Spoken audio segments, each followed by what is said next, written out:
사도 바울이 로마서를 집필하면서 특별한 하나의 간절한 마음의 소원이 있다면 그것은 뭐냐? 고륙 지친이 구원받는 거, 자기 동족이 구원받는 거예요. 자기 동족이 사역자로서 갖는 최고의 소원이 있다면 모든 성도들이 온전한 믿음 안에 사는 것이 목회자로서 가장 큰 소원일 것입니다. 그것은 저만이 아니라 모든 목회자의 소원이었을 거예요. 오죽했으면 자신의 생명까지 내어놓을 만큼 그렇게 민족을 사랑했던 모세, 또 그렇게 자신의 고륙지치를 위해서 생명까지 내어놓을 수 있었을 만큼 그렇게 은혜 고백하는 사도 바울의 심정의 고백이 사실은 오늘 우리에게도 그대로 적용되어지길 원합니다. 그래서 왜 오늘 11장 말씀이 이렇게 썼냐면 9장에 보면 이렇게 말합니다. 9장 1, 2절에 또 3절까지 이렇게 보면 이렇게 표현했어요. 제가 한번 읽어보겠습니다. 내가 그리스도 안에서 참말을 하고 거짓말을 아니하노라. 나에게 큰 근심이 있는 것과 마음에 그치지 않는 고통이 있는 것은 내 양심이 성령에서 나와 더불어 증언하노니 나의 형제 곧 고륙의 친척을 위하여 내 자신의 저주를 받아 그리스도에게서 끊어질지라도 원하는 바로라.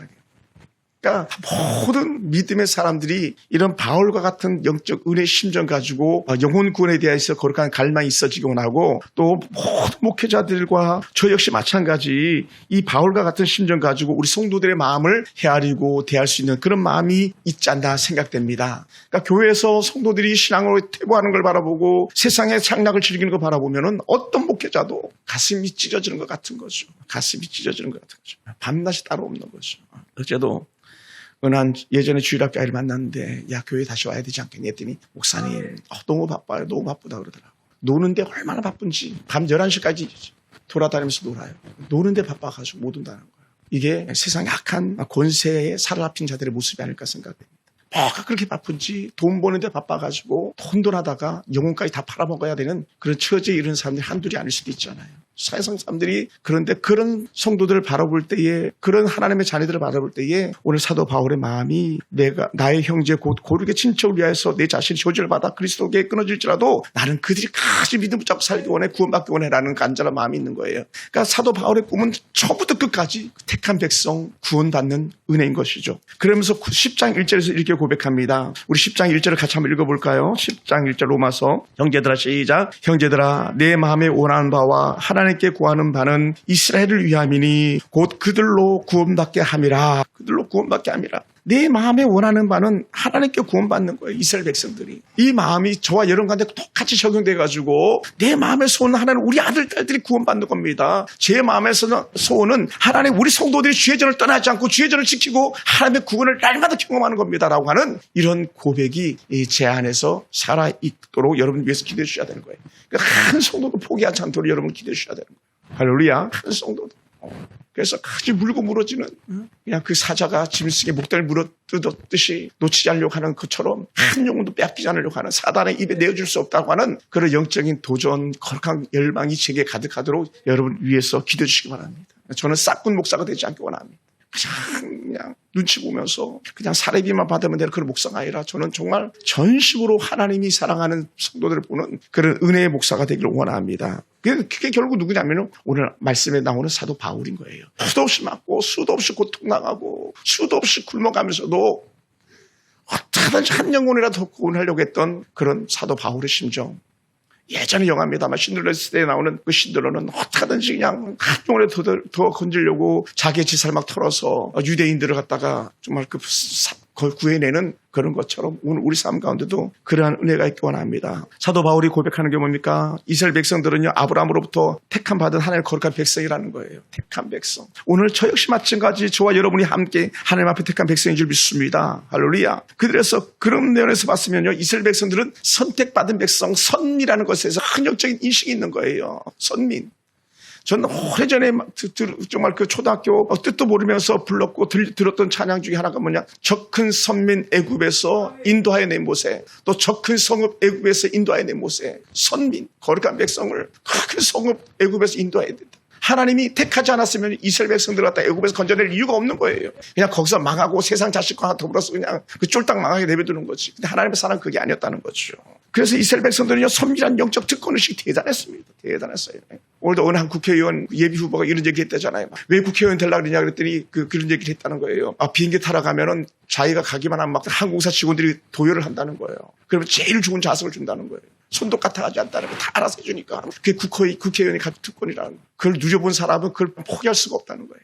여러분, 세상주의도 그렇게 포기할 수 없을 만큼 그렇게 사람들이 목매다는데 하물며 하나님의 택한 백성이라는 영적 지위를 갖다 우리가 깨닫지 못하니까 쉽게 팔아버리고 쉽게 날려버리는 것이지, 정말 그 영적 지위에 대한 확실한 증거만 우리 가운데 날마다 살아주신다면 결코 포기할 수가 없는 겁니다. 그래서 이스라엘 백성들은요, 그 선민의식이 대단했다는 거예요. 사실은 왜 예수님을 죽이셔야만 했냐면 그들이 그 선민의식 때문에 그랬던 거예요. 선민의식. 하나님의 백성으로서 특별한 지위를 누리는 그들이 꼭 해야 될 일 중에 하나가 뭐냐면 복음을 전하는 사명을 감당해야 되는데 그들은 그 사명을 감당하지 않았다는 거죠. 오히려 그들은 그냥 선택된 백성의 지위만 누리기를 꿈꿨다는 거예요. 그것이 가슴 아픈 이야기인지 모릅니다.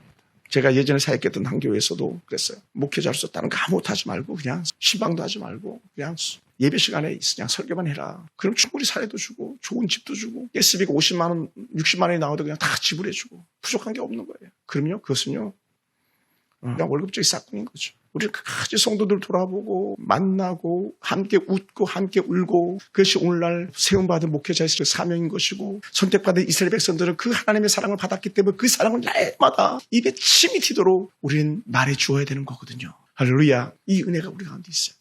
그래서 예수님께서 그랬던 백성들에게 하셨던 말씀이 뭡니까? 복음은요 모든 사람들에게 있는 거예요. 예수께서 뭐라 말씀하셨습니까? 너희는 가서 모든 족속으로 제자를 삼아라. 모든 족속에 모든 족속. 유대인에게만이 아니고 모든 족속으로 제자를 삼아 아버지와 아들과 성령의 이름으로 세례를 주라. 그게 모든 백성인데 유대인들은요 거기 다 잘라버리고 만 거예요. 다 잘라버렸어요. 그래서 지금도 어떤 거친 사람들은요 기독교인들이 예배드리면 거기다 막 똥을 뿌리고 하고 불을 질러버린다는 거예요. 그게 어디서 이스라엘에서 일어날 일이라는 거죠. 여전히 개신교들을 거부하는 그런 유대인들의 모습이 남아 있습니다.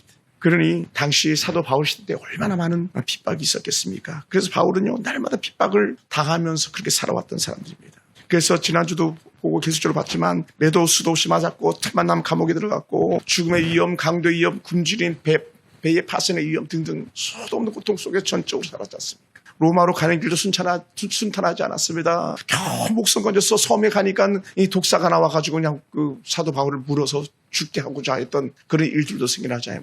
물론 하나의 은혜로 죽지 않았습니다만은 그 독사에 물렸던 그 멜리데 섬에서 오히려 그것을 역전시키신 하나님, 죽이지 않고 어떻게 돼요? 죽지 않고 그것 때문에 그 지역에 하나님의 영광스러운 복음이 전파되는 그런 계기로 삼으셨다는 거예요. 그러니까 하나님은 모든 것 다 개입하셔서 하나님의 선한 은혜 가운데 이끌어 가시는 그런 멋진 분인 줄 믿습니다. 할렐루야. 그랬음에도 불구하고 유대인들은 어떻게 했습니까? 그런 예수님을 십자가에 못 박아 죽였고 사도 바울을 결국은 로마에 넘겨주고 말았던 그런 유대인들이었습니다. 전적으로 복음을 거부하고 예수 그리스도를 자랑하고 예수 그리스도를 자랑했던 그 사람들 갖다가 결국은 처형하고 죽이는 데 바빴던 그런 사람들이죠. 바울도 결코 쉽지 않은 그런 삶을 살았습니다. 그래서 사도 바울이 복음을 전하러 가기만 하면 가는 데마다 쫓아와가지고 그렇게 사도 바울의 복음 사역을 갖다 방해했던 사람들이 있었습니다. 어떤 사람들은 사도 바울을 죽이지 않고는 먹지도 않고 마시지도 않겠다고 했던 그런 사람들, 예전에 엘리야를 죽이지 않고는 먹지도 않고 마시지도 않겠다고 했던 어떤 사람들처럼 오늘 그런 역사들이 사도 바울에게도 일어났던 것이죠. 그러니 사도 바울이 오죽 유대인의 핍박이 심했었으면 스스로 나는 이제 유대인이 아니라 이방인의 길을 가고 있냐고 가겠노라라고 그래 선포하고 이방인의 사람, 이방인의 선교사로 그렇게 쓰임받는 사도 바울의 모습을 우리는 충분히 볼 수 있었습니다. 그것이 우리가 살핀다면 사도행전 13장 46절 이하에 나오는 본문 사랑하는 성도 여러분, 오늘 그래서 11장 1절에서 이렇게 시작합니다. 그러므로 아까 말씀했던 로마서 9장 1절 말씀이나 2절, 3절 또 10장 1절 말씀을 쭉 연해서 나오는 말씀에 연하에서 그러므로 나오는 거예요. 내가 말하노니 하나님의 자기 백성을 버리셨느냐? 그럴 수 없다는 거예요. 이놈들이 지 멋대로 사는데도 불구하고 버리지 않는다는 거예요. 그러면서 더불어 하는 말씀이 뭐냐면 나도 이스라엘인이요 아브라함의 씨에서 난 자여 베냐민 지파라. 사실은 이런 생각이 들지 않습니까? 여러분, 우리는 자신놈들이 아무리 악하고 또 때로는 정말 그 눈밖에 나도 우리는 자식을 포기하지 않잖아요. 포기 안 하죠? 포기할 수가 없는 거예요. 어떻게 부모가 자기 베이스난 자식을 포기하겠어요? 물론 꼭 그런 건 아닙니다. 아주 만에 하나 아주 나쁜 부모들은 그렇게 할 수도 있겠지만 우리 그러지 않잖아요. 하물며 하나님께서 그렇게 그들을 버리시겠냐? 버리지 않는다는 거예요. 할렐루야, 할렐루야. 그러면서 이렇게 표현합니다. 그렇게 완악하고 강박한 이스라엘 백성들, 유대인들을 갖다가 지체하면서 하고 싶었던 말이 뭐냐면 사실 나도 너희들이랑 똑같은 사람이었었어. 똑같은 어떤 사람? 나도 그리스도를 핍박하는 사람이었었어. 예수 믿는 사람들 박해하던 사람이었었어. 그러면서 하는 말 더 정통성을 강조하기 위해서 내가 오늘 본문에 보면 나도 이스라엘인이요 아브라함의 씨에서 난 자요 베냐민 지파라. 이게 정통성이에요. 정통성. 지난주에도 어떤 분하고 이렇게 말씀을 쭉 나누는데 이렇게 얘기하시더라고요. 목사님은 정통 한국 장로교회 장자교단이시군요. 그러더라고요. 총신대를 나오셨군요. 합동측 교단, 제일 큰 교단이시군요. 이런 얘기를 하더라고요. 지난주 방문했던 한 분이 그런 얘기 쭉 하시더라고요. 근데 그게요, 사실은 어마어마한 거예요. 누가 볼 때에, 제3자가 볼 때에. 작은 군수교단에서 우리 교단을 볼 때는요, 막 어마어마한 거죠, 사실은. 부러워하는 거예요. 야, 총신대학교, 대학원을 나왔다고? 합동측 교단이라고 하면요. 통합측 교단, 합동측 교단은요, 모든 교파의 장로교들이 막 선망의 대상인 거죠. 그러니까 이 교단 로고를 걸고 싶은 사람들이 한둘이 아니라 그렇게 가짜로 교단 로고 거는 그런 간판들도 있다고 그러더라고요. 그만큼이요. 근데 그게요, 사실은 겉으로 볼 때 그게 그렇게 화려하고 멋있고 크게 보이지만 그러나 그것이 아니라 우리 그 속에 있는 하나님의 은혜가 있어야 되는 거예요. 할렐루야. 선민인 것이 중요한 것이 아니라 선민 속에 예수가 있냐, 그들 안에 하나님의 은혜가 있냐, 이것이 오늘 가치 기준이 되는 거예요. 사도 바울은 그걸 계속 말하고 싶었던 겁니다. 그러면 사랑하는 성도 여러분, 사도 바울이 내가 바로 이스라엘 아니냐, 내가 아브라함 씨가 아니냐, 내가 베냐민 지파다. 이 베냐민 지파는 뭐라고요? 왕족이잖아. 왕족. 왕권을 가지고 있다. 왕족. 초대 사울의 지파가 베냐민 지파예요. 남유다에 정말 남아있는 유일한 지파가 베냐민 지파였었어요. 유다 지파, 베냐민 지파, 레위 지파. 다 북이스라엘로 가버렸는데 이 베냐민 지파가 남아있었거든요. 그만큼 그들은 민족의 정통성을 지키려고 몸부림쳤던데 그 사람 중에 한 사람이 나야, 이렇게 얘기하는 거예요. 그러니까 그런 면에서요, 오늘 이 밤에 여러분이 이곳에 남아 계신 것 자체가 너무 중요한 것이고, 여러분이 우리에게 어찌 보면 영적 근간이 되는 놀라운 은혜 직분임을 믿으시기 바랍니다. 물론 영상으로 집에서 예배드리는 분들도 같은 의미예요. 여기 있고 없고 차이뿐이지 같습니다. 나는 하나님 앞에서 정통성으로 나는 믿음을 가진 사람입니다, 하나님의 자녀입니다라고 하는 영적 정통성을 날마다 마음에 새기기 원합니다. 할렐루야. 그리고 사도 바울은 하나님의 사랑이 내 감정과 내 배경, 내가 했던 수많은 경험들을 다 너무 뛰어넘어간다는 거예요. 어찌 보면 사도 바울은 이런 고백을 하고 있었는지도 몰라요. 하나님, 도대체 저놈들은 왜 그런 거예요? 이렇게 질문하고 싶었을지도 몰라요. 누구? 그렇게 자신을 쫓아다니면서 박해하는 사람들, 박해하는 사람들, 이 사도 바울의 말꼬리 잡고 물고 늘어지는 사람들, 도대체 하나님 왜 그런 거예요? 그러면 어떤 마음이 슬쩍 우리 안에 찾아오겠습니까? 그런 사람들은요, 우리가 고개 막 돌리고 싶지 않습니까? 고개 돌리고 싶어요. 배신 당해 보셨습니까? 자신을 배신한 사람에게 어떤 마음이 듭니까? 그냥 고개 돌리고 싶어지는 거죠, 아닙니까? 최근에도 어떤 사람들은 그냥 돈 필요하면 나한테 찾아와가지고 돈 달라고 구걸하고 하는데, 정기적으로 그런 사람들도 있어요.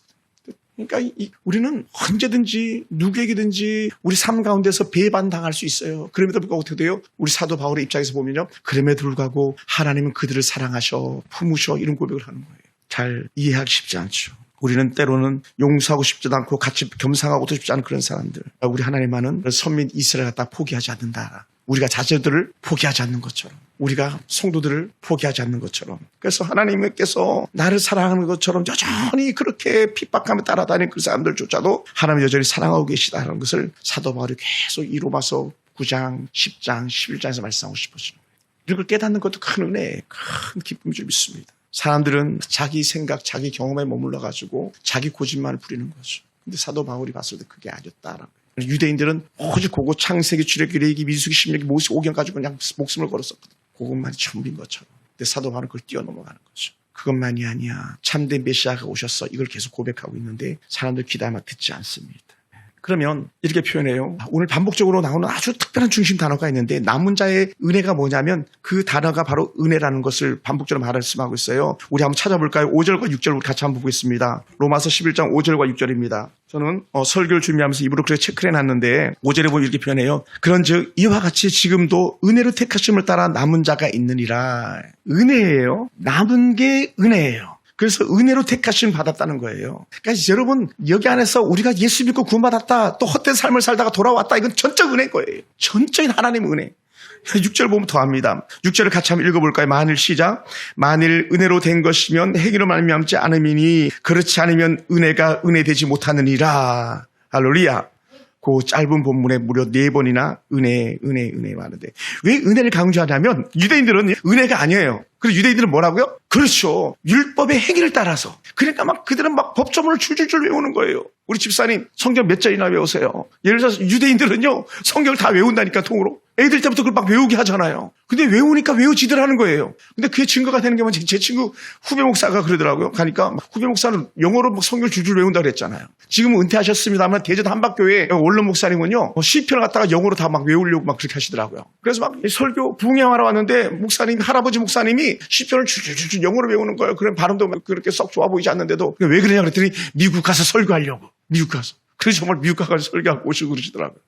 그때요, 여러분, 우리 전적인 하나님의 은혜예요. 전적인 하나님의 은혜. 그 은혜가 뭐냐? 사실 내가 이스라엘 사람이잖아. 아브라함 지파잖아. 아브라함 자손이잖아. 그래 베냐민 지파잖아. 다 이거 은혜야. 사실은 너희가 하나님의 저주 아래 있었다면 나도 하나님의 저주 아래 있었어. 너희가 버림받은 자였다면 나도 버림받은 자였었어. 그런데 사실은 하나님의 은혜로 내가 이렇게 예수를 알게 됐잖아. 이 고백하는 거예요. 그러니까 은혜라는 단어가요, 얼마나 좋은 단어인지 몰라요. 사도 바울은 사실은 이 사도 바울의 그 메시지를 사도행전에 들었던 어떤 사람보다도 더 열심히였잖아요. 그냥 듣는 무리들은 그냥 사도 바울이 그 박해했던 그 유대인들을 갖다가 그렇게 막 사도 바울처럼 쫓아다니면서 박해하지 않았잖아요.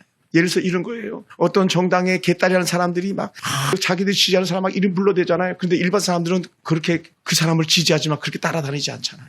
근데 바울은 그렇지 않았다는 거죠. 전적으로 거기 목숨 걸었죠. 전적으로. 그러니 만약에 그 선택받은 유대인들이 봤을 때에 사도 바울이 그들의 모습이 정말 그 얼마나 하찮은 거고 얼마나 어리석은 건지 갖다가 누구보다도 더 잘하는 거예요. 왜냐하면 자기도 그렇게 따라다녀 봤으니까. 그래 보니까 어떻게 돼요? 그게 아니었다라는 거죠. 어떻게? 예수를 만나고 난 이후에 사도행전 7장과 8장 쭉 나오는 게 사도 바울이 예수를 만나는 사건 아닙니까? 스데반의 마지막 죽어가던 그 역사의 현장에서 예수님과 조인되는 이 사도 바울의 사건. 그러니 전적으로 은혜죠. 너무 부족한 자신이 구원받은 것처럼 오늘 이 사도 바울이 바라보는 자기 동족들도 구원받아야 될 거라는 거. 오늘 저와 여러분의 모든 가족들이 이 놀라운 구원의 은혜가 있기를 주님을 축원합니다. 할렐루야. 그래서 이 모든 은혜로 시작된 삶이 오늘 저와 여러분한테 미쳐지기 원합니다. 하나님 은혜 때문에 우리가 누구든지 품을 수 있고 사랑할 수 있습니다. 하나님 은혜 때문에 우리는요 전적으로 헌신히 희생할 수가 있는 거예요. 전적으로. 여러분 은혜가 아니면요 우리는요 단 이론 한 푼도 함부로 쓸 수 없는 거예요.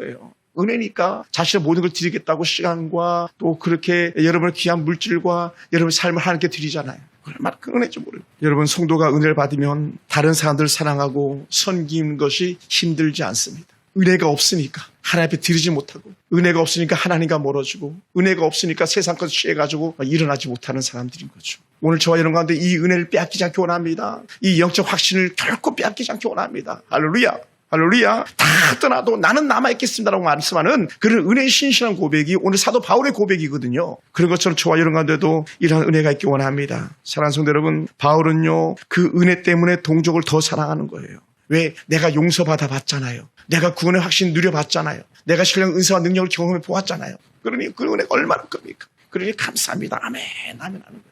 외람된 말씀입니다만은 지난 주일날 설교하러 갔다가 깜짝 놀랐어요. 갑자기 어떤 분이 아는 척을 하는 거예요. 난 얼굴이 안면이 별로 없는데 아는 척을 하는 거예요. 목사님 하다 막 너무 좋아하시는 거예요. 그러면서 카리스예요, 카리스 막 그러더라고. 카리스는 은혜인데 그래도 얘기하신 거예요. 나중에 우리 교회를 성가대 합창단으로 왔던 카리스 중창단 합창단이었던 거예요. 거기에 총무고 늘 편지 레터를 한테 보내줬던 사람이라고 그러더라고요. 그러면서 너무 좋아하시더라고요. 그리고 또 카리스 그 단장님은 또 저한테 일부러 그분을 통해서 선물 꾸러미를 갖다 이렇게 막 보내주셨더라고요. 제가 온다는 게 막 너무 좋아가지고 그 교회 다니는 것도 아니면서. 그러니까 가는 데마다 정말 이렇게 생각해 주는 것만 해도 너무 감사한데. 그런데 그런 것들도 감사한데 하물며 예수 안에 구원받았다. 이 은혜는요 더 말할 수 없는 거죠. 지난주에 저를 초청했던 안수 집사님, 그 부인 권사님 저한테 그러시더라고요. 목사님, 제가 목사님 설교에 댓글을 달지 않아서 그렇죠. 제가 목사님 설교를 자주 듣고 있습니다. 그러더라고요. 그래서 얘기를 이렇게 하시더라고요. 드론. 그래서 제 설교하는 걸 현실 사진을 막 찍어가지고 저한테 보내주셨습니다. 참 사실 말도 안 되잖아요. 이 독산동 꼴짝에서 누구도 알아주지 않는데도 불구하고 그렇게 불러서 말씀 나누게 하고 막 좋았다고 막 그렇게 신바람 나서 말씀하시고 이런 것 자체가요. 사실은 참 은혜죠. 은혜. 우리 교회 우리 집사님들은 생각날 겁니다만은 최봉이란 그 스님이었던 목사님, 이분이 우리 교회 홈페이지 조회수는 그 200회가 안 되는데 제 설교를 가져가는 사이트에 12만 몇천 회가 됐더라고요. 그러니까 이분이 전 세계 강사가 됐어요. 우리 교회 설교한 것 때문에 히트를 쳐가지고 그 한 달에 거의 4번씩 외부에 자기 간증하러 다닌다는 거예요. 그분이 이제 사역을 협동 목사로 있으니까 사역지가 없으니까 마땅히 그런 얘기를 이렇게 하시더라고요. 그러면서 목사님 또 사역 설교 왔다 왔어요 하면서 일부러 막 고기 사주러 오시고 막 그래요. 자, 은혜잖아요, 은혜. 아니, 우리 교회 설교 한 번 했는데 귀에 떠가지고 막 그렇게 대박 날 줄 누가 알았겠어요. 여러분, 그러니까 우리는요, 이 은혜란 말은요, 모든 걸 덮는 능력이 있는 것 같습니다. 할렐루야. 은혜는요, 모든 걸 덮어요. 모든 걸. 그러면서 사도 바울이 구약의 위대한 하나님의 사람 엘리야를 툭 던지면서 이렇게 말씀하세요. 2절부터 나오는 엘리야 말씀인데, 엘리야는 갈멜산에서 바알과 아세라 선자 850명을 다 사로잡아 죽였던 사람입니다. 뭐가 무섭겠습니까? 근데 엘리야도 무서운 게 있다 없다? 있어요. 뭐가 무서워요? 아합의 부인 이세벨이 무서웠잖아요. 이세벨이. 엘리야를 죽이지 않고 먹지도 않고 마시지도 않겠다 그랬었잖아요. 그만큼 엘리야가 싫었던 것이고, 그러니 엘리야가 그 얘기 듣고 나서 막 벌벌벌벌 막 떨잖아요. 두려웠어요. 힘들었어요. 그러니 오직 했으면 오늘 여기서 인용해서 말합니다만, 주여 저희가 주의 선지자를 죽였으며 주의 재단을 헐었으며 나만 남았는데 내 목숨도 찼습니다. 어떻게 하면 좋습니까? 막 하나님 앞에 낙심해서 막 기도하는 거예요. 그럴 때 하나님께서 엘리야야 힘내 이놈아 자식아 이렇게 했으면 얼마나 좋겠어요. 근데 어떻게 돼요? 이놈아 너만 남았다고. 아니야. 왜 너만 남니? 7천을 따로 남겨두었어. 말씀하셔. 다 죽었습니다. 나도 죽여주세요. 막 이렇게 칠 때, 얘 정신 차려, 이놈아. 정신 차려. 왜 너만 남았어? 7천이 남아있어. 사랑하는 성도 여러분, 우리가요, 은혜를 보지 않으면 절망과 패배감 가운데 사로잡히는 거예요. 하나님의 은혜를 생각하면 하나님께로 더 가까이 나가겠다고 영적 거룩의 결단이 찾아오는데, 하나님의 은혜를 빼앗겨버리면, 사단이 주관해버리면요, 하나님의 은혜를 갖다가 날려서 두려움과 절망 속에 갇혀버리고 마는 거예요. 그러니까 성경에 수도 없이 하신 말씀 뭡니까? 반복적으로 두려워하지 마라, 두려워하지 마라, 두려워하지 마라. 이 말씀을 계속 하는 거예요. 신구약 통틀어서 계속 그 말씀 하시는 거예요. 왜? 하나님의 은혜를 빼앗는 도구 중에 하나가 뭐냐면 두려움과 공포거든요. 그러니 우리가 얼마나 두렵습니까? 그럴 때 하나님께서 작정시켜주시고, 내가 여기 있지 않니? 내가 곁에 있지 않니? 오른팔로 내가 감싸 안아줄 거야. 막 이렇게 고백하는 거죠. 사실은 인생은요, 솔직히 말하면 인생은 두려운 거 아닙니까? 삶은 두려운 거 아니에요? 근데도 오늘 우리가 확실할 수 있는 게 뭡니까? 그 두려움을 이기게 하시는 하나님의 은혜가 있으니 우리 오늘 여기에 서 있는 줄 믿습니다. 할렐루야, 할렐루야. 그럼 이렇게도 해석해 볼 수 있는 것 같아요. 하나님이 이놈아 너만 남았다고. 아니야. 너 왜 이렇게 교만하게 말하니? 너 혼자가 전부가 아니야. 남아있는 자가 있어. 이렇게 말하는 거예요.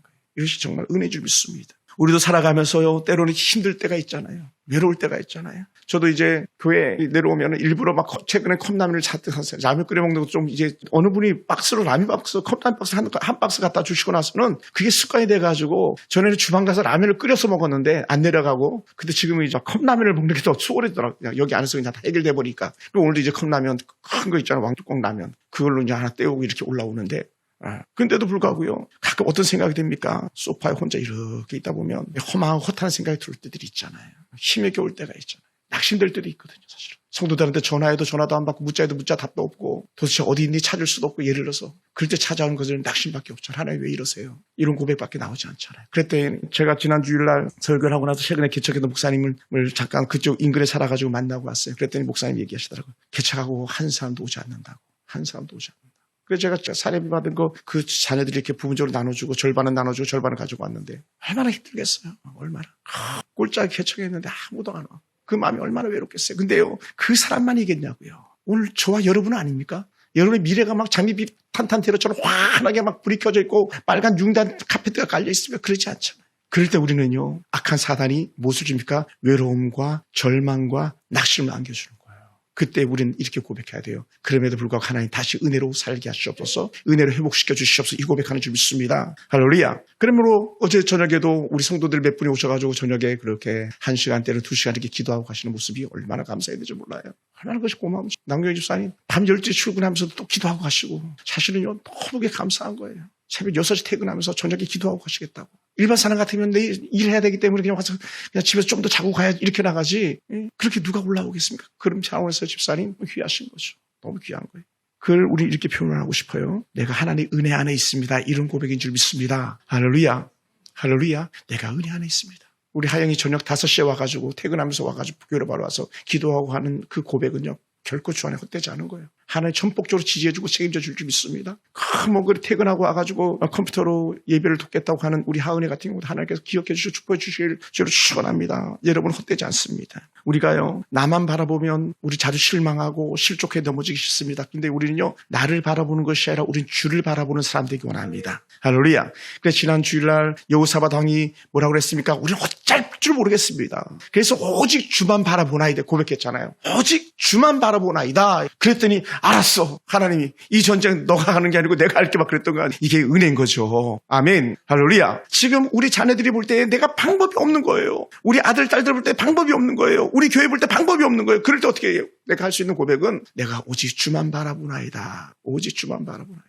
할렐루야. 여러분 3주간 우리가 함께 모여서 기도하고 함께 은혜 나누는 것 자체가요, 사실은 세상 사람들이 볼 때에는 헛되이 어리석어 보일지도 몰라요. 현수막을 맞추면서 이렇게 같이 기도합시다 이렇게 고백하는 것이 사람들이 봤을 때는 야, 돈 쓸데없는데 왜 쓰냐 이렇게 말하실지도 몰라요. 그런데 어떻게 돼요? 아니라는 거예요. 나는 하나님 붙잡겠습니다는 영적 고백인 거예요. 또 목사님 그러시더라고요. 제 현수막 따르는 거 보고 나는 현수막 1년에 한 번밖에 안 맞춰. 그럼 뭐하래? 막 얘기하더라고요. 이 바보야. 바보죠. 왜냐하면 이런 일을 한다는 것 자체는 나는 오직 주만 바라보겠습니다라는 간절한 열망인 거거든요. 할렐루야. 간절한 열망인 거예요. 오늘 저 여러분이 이 시간에 와서 예배드리고 또 핸드폰이든 뭘든 앞에 앉아가지고 말씀을 듣는 분이라면요. 그것이 하나님이 주께서 주신 특별한 은혜인 줄 믿으시기 바랍니다. 할렐루야. 그러면서 하는 말, 하나님께서 정말 하나님은요 참 멋진 하나님이세요. 그리고 하나님은 유머가 풍부하세요. 나만 남았습니다. 그러니까 이름만 못 얘기하는 거야. 몇 명? 7,000명을 남겨놨대잖아요. 7명도 아니고 70명도 아니고 700명도 아니고 7,000명을 남겨놨대잖아요. 근데요 정말 그런 게 뭐냐면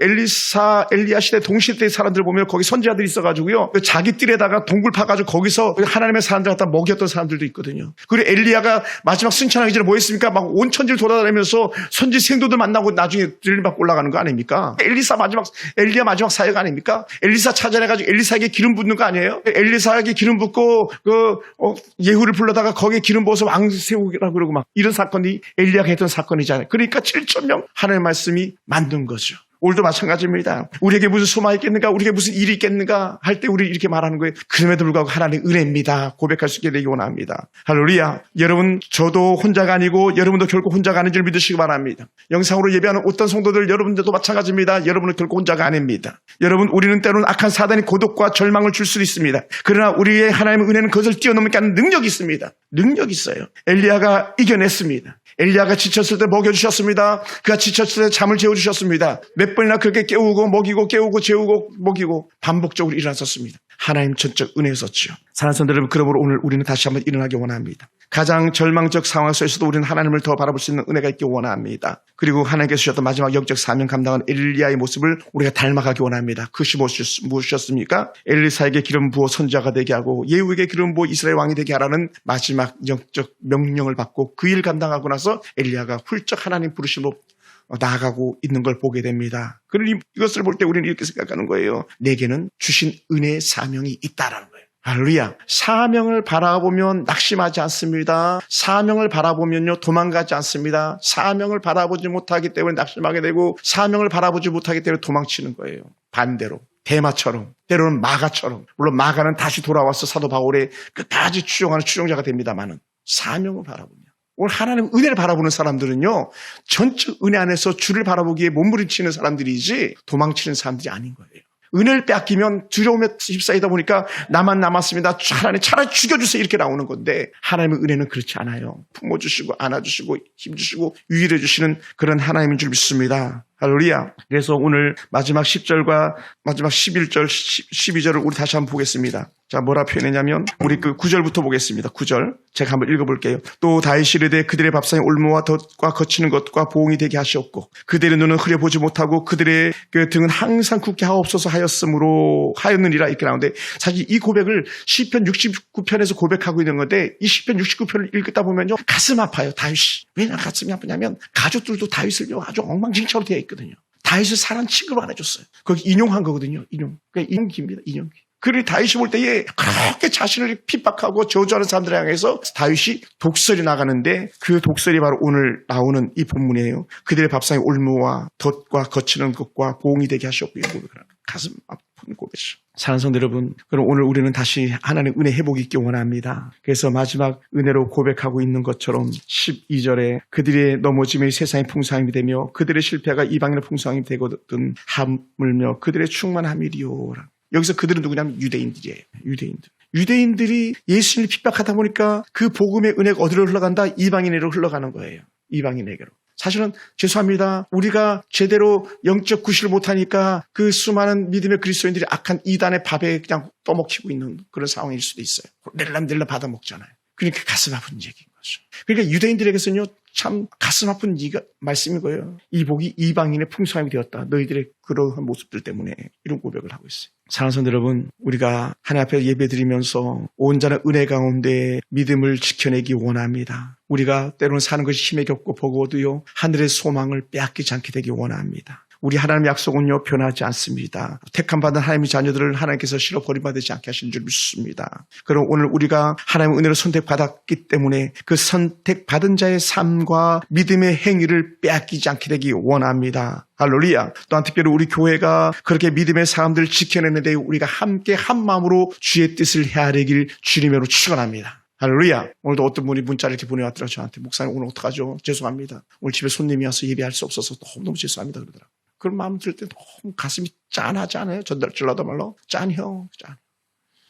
그렇게 하나님 은혜 안에 살려고 몸부림치는 사람들이 있더라는 것이죠. 정말 귀한 사람들이죠. 말씀을 마무리하겠습니다. 사랑하는 성도 여러분, 우리 모두는요 하나님의 은혜 안에 있는 남아있는 자인 줄 믿습니다. 다 없다고 했는데 아니야 남아있어 했는데 그것이 오늘 이 시간에 예배하는 저와 여러분인 줄 믿고 우리 사랑하는 서울풍성의 모든 성도들인 줄 믿습니다. 오늘 이 땅에 교회가 소망이 없다고 말하는데 그럼에도 불구하고 여전히 우리는 말할 수 있어야 됩니다. 그럼에도 불구하고 우리 교회가 소망되기 원합니다. 그럼에도 불구하고 우리 교회가 하나님 기분되기 원합니다. 그래도 우리 가정이 있으니 하나님 감사하면서 고백할 수 있게 되기를 원합니다. 할렐루야. 우리가 이 땅에서 하나님의 뜻을 이루며 살아가길 소망합니다. 우리의 삶이 모든 사람들에게 빛이 되는 은혜가 있기 원합니다. 예수님의 말씀처럼 너희는 세상에 빛을 하셨으니 그 사명 감당하기 원합니다. 때로는 우리가 겪는 모든 어려움 속에서도 하나님의 충실한 사랑과 은혜를 의지하면서 그분만 바라보길 원합니다. 할렐루야. 말씀을 마무리하면서 제가 한 가지만 잠깐 말씀드릴게요. 오늘 특별히 갑자기 선교 편지들 좀 읽어보고 싶어서 쭉 특별히 미얀마 선교사님 편지를 읽는데 막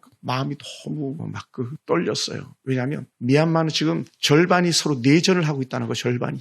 전쟁 중에 내전. 자칭 내전인 거예요. 우리나라 표현하면 여야가 막 우리는 말싸움 하잖아요. 근데 거기 총격전이 오가는 거예요. 총격전이. 막 도시 미얀마 양곤에 막 폭발물이 막 수시로 막 터지고 그런다는 거예요. 이건 더 무서운 거죠. 우크라이나 일부 지역에만 전쟁이 일어나는데 이 미얀마는 전 지역이 전쟁인 거예요. 그러니까. 그런 편지를 이렇게 써가면서 그런 위기 가운데서도 불구하고 하나님 일을 감당하겠다고 그렇게 막 몸부림치는 선교사님 편지를 이렇게 구구절절이 있어서 제가 뒤에다가 미얀마 선교사님 편지, 우리 오재문 선교사님 편지, 그리고 일본의 김광희 선교사님 편지 이렇게 제가 출력시켜놨습니다. 한 장씩 가져가셔서 집에서 좀 읽어보시고 위에서 기도해 주시길 부탁드리겠습니다. 절절히 하나는 은혜가 필요한 사연들이에요. 절절히. 미얀마 선교사님은 세 딸이 한국에 나와 있고 엄마 아빠만 지금 미국에 있고 다 커가지고 애들이 자녀들 때문에 선교사님도 많이 힘들었었거든요.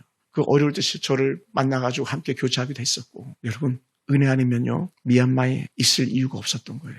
은혜 아니면요 우크라이나 전쟁 때 김진수 선교사님 가 계신데 가 있을 이유가 없는 거예요.